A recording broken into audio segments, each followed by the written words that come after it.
Halo teman-teman, hari ini tentang magnesium sulfat sebagai pahlawan kejang. Ya, magnesium sulfat atau MgSO4 merupakan suatu obat untuk mencegah terjadinya kejang. Nah, khususnya dalam pembahasan ini untuk ibu hamil ya, yang mana dinyatakan preeklamsi berat atau eklamsi. Magnesium sulfat ini bentuknya cair, dikemas dalam wadah plastik tertutup rapat. Volumenya 25 mili. Nah, obat ini tersedia ada dua jenis. Jenis yang pertama itu magnesium sulfatnya 20%. Nah, untuk yang kedua 40%.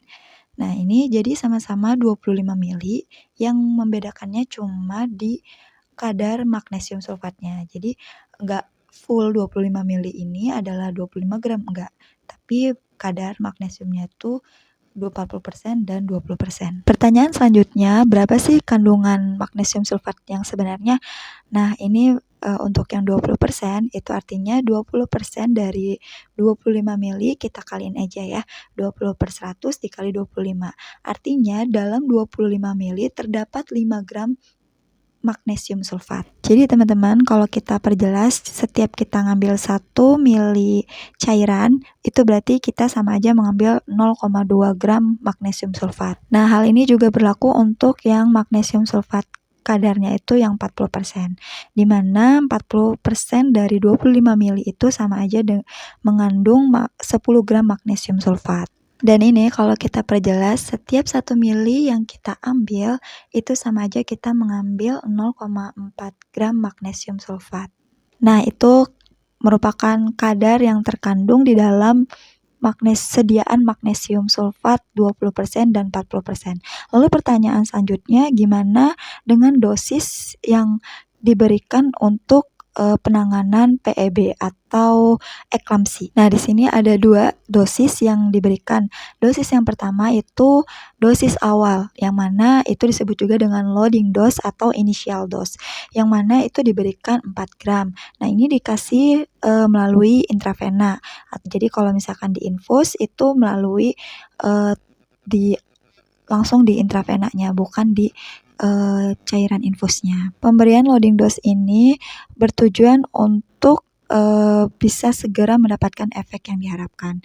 Nah, meskipun pemberian loading dose ini efektif ya, kita perlu berhati-hati saat memasukkan obat tersebut. Kenapa? Karena di sini magnesium sulfat itu dikhawatirkan bisa memberikan efek yang tidak diharapkan seperti mual, pusing, dan sensasi panas. Nah, makanya itu diberikan paling cepat dimasukkan itu 10 menit. Itu artinya kita perlahan-lahan. Tapi nggak boleh perlahan-lahan banget. Nah, maksimal itu 15 menit. Jadi 10 sampai 15 menit kita masukin magnesium sulfatnya. Jadi jangan terlalu lambat dan nggak boleh terlalu cepat juga. Lalu selanjutnya maintenance dose ya. Maintenance dose ini artinya pemberian magnesium sulfat ini sebagai pemeliharaan, di mana gunanya untuk menjaga konsentrasi obatnya itu tetap terjaga, tetap ada di dalam darah ya.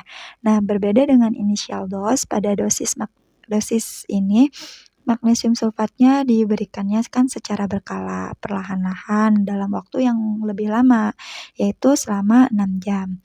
Nah, pada maintenance dose ini dosisnya diberikan magnesium sulfatnya itu 6 gram. Yang mana 6 gram ini dilarutin dulu ke dalam RL ya. Oke teman-teman, ini skema yang kita ambil dari kadar magnesium sulfatnya itu 40%. Nah, untuk terlihat ya, untuk loading dose itu 4 gram, berarti kita ambil 10 mili. Dan yang maintenance dose-nya itu 6 gram, berarti kita ambil sisanya 15 mili. Nah, yang mana nanti setelah kita ambil yang untuk loading dose, kita ambil 10 mili, itu nggak langsung dimasukin ke dalam IV, melainkan kita larutkan dulu dengan RL, yaitu sebanyak 10 mili. Maka saat kita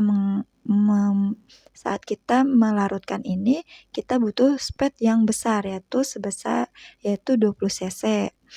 Nah, untuk yang 6 gram, kita ambil sisanya ya, yang tadi aku bilang cairannya yaitu sebesar 15 cc.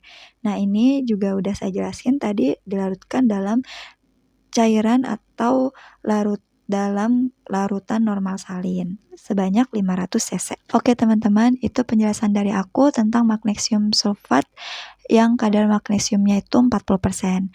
Nah, kita cuma butuh 1 botol aja untuk penanganan PEB atau eklamsi. Nah, gimana untuk yang 20%? Berapa botol yang kita perluin? Teman-teman bisa komen di bawah ya.